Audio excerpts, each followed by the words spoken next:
dabaara saacadii hore saaka markii kumanaan kamid ah shacabka ku dhaqan magaalada Borama ay ka soo kala jarmaadeen jihooyin kala duwan si ay u ogaan salaada Ciidul Fitri kuwaasi oo ku soo qulqulayay goobaha barxadaha ay ka soconayso takbiirta salaada Ciidul Fitri dadku waxay ahaayeen kuwa shucuur gaar wajiyadooda aad ka dheehan karayso kuwaasi oo iskugu hambalyeynaya Ciid Mubaarak Ciid al-Caafiya kuna jeeni qaadan caawiyo iyo sijaajada ay salaada ku oogayaan halkani waa mid kamid ah meelaha sida weyn loogu diyaariyay munaasabada ciida isla markaasina waxay ku taalaa galbeedka magaalada Borama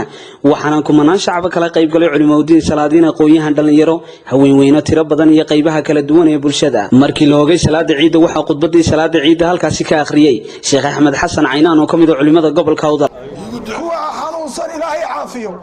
dhammaan si guud Allah u caafiyo xanuunadan Ilaahay kuwa kalena Ilaahay hay naga ilaaliyo Ilaahay muslimiinta dhan ha ka dulqaado Ilaahay caafimaad ha inagu bedelo waxa loo baahan yahay ikhwati fil aqeeda inaan Ilaahay u baxsano cabsidan han ka cabsanayna xanuunka ilaahayna han ku baxsano barakallahu fiikum maalin loo baahan yahay dadku inay iscafiyaan waa maalin loo baahan yahay inay ummaddu xagga Ilaahay u cararto oo ina ka cararin xanuunkan laga baqayo Ilaahay baa keenay Ilaahay baana inaga kor qaadaya Ilaahay baana weydiisanaynaa inuu inaga kor qaado inaga iyo ummadda muslimiinta iyo caalamka oo dhanba deeq bixiyaan ma jirto iyaga qarafaysanaya waxa ku qarafaysanaya gaaladu run markaan inii sheegno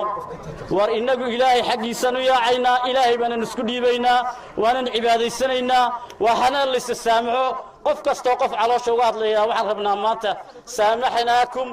intaasi kadib waxa iyaguna hadalka iska daba qaatay qaar kamid ah shacabkii munaasabada ciid halkaasi ku oogayay iyaguna dhammaanba ummadda islaamka hambaliyada ciid hawada u mariyay Ilaahay ma hadlay noo soo tageliyay maanta ciid ah inaan ku tukano garoonka weyn ee Sheekh Csimada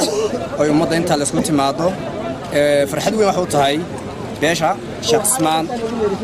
dhalinyarteeda iyo odayaasheeda ma sha Allah annagoo maanta ku ciidna caafimaad qab isku soo baxnay ummadda inta leeg aaminsanna waxa Ilaahay keenayo iyo wuxuu naga qaadayaba aniga magacaygu yahay Csimada jirda Sheekh Nuur kuna tukanay saaka barxadda xaafadda Sheekh Csimada marka koobaad waxaan ugu hambalyeeynaa munaasabada Ciid al-Fitri aawadeed guud ahaan bulshada muslimka ee caalamka oo dhan ku nool si gaar ah waxaan ugu hambalyeeynaa bulshada Soomaalida meel kasta ay ka joogaan daafaha caalamka aygu waa Axmed Cabdi Barqad oo maanta ku ciiday magaalada Borama sida qurux badan ugu tukaday barxaddii weyneyd ee Sheekh Csimada waxaan salaamayaa dhammaan ummadda islaamka waxaan leeyahay ciid mubaarak wa antum bikhair ciid mubaarak kullu aam wa antum bikhair waxaan halkan hambalyo uga dirayaa dunida islaamka inta ciiday waxaan leeyahay ciid mubaarak ciideeda rabbi inuu gaarsiiyo bashbashiyo barwaaqo dadka koobaad waxa mahadiska la Ilaahay weyn ee waaxidka ee salaadana keenay waxaan ku mahadnaqayaa inuu Ilaahay naga aqbalo bishii Ramadaan ee qiimaha lahayd ee Ilaahay keenay kadibna Ilaahay ka haystay oo Ramadaan ahayd ciid mubaarak Ilaahay waa mahadle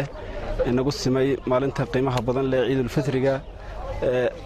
maanta aan ku ciidnay magaalada Borama